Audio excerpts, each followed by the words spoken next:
So in this Keynote tutorial video, I am going to be showing you guys how to edit the chart font inside of a Keynote presentation. So once Keynote's opened up, what I want you to do is to go to the top, add a chart to your presentation. So I'll just add this black and white bar chart right here, just like that. Now, if you wanted to change the font, so for example, if I wanted to change April, May, June into a different font, it's very straightforward. Press on the font right here, just like this.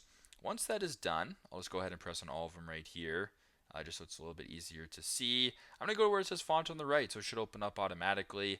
You can go ahead and change this to whatever you want. So if you want to change that to impact, you want to make it a little bit larger, and maybe you want to change the color to blue, for instance, you can do all of that just by going to font right here and selecting whatever font that you're looking for. So very basic, very straightforward, but that is how to edit the font inside of a chart on a Keynote presentation.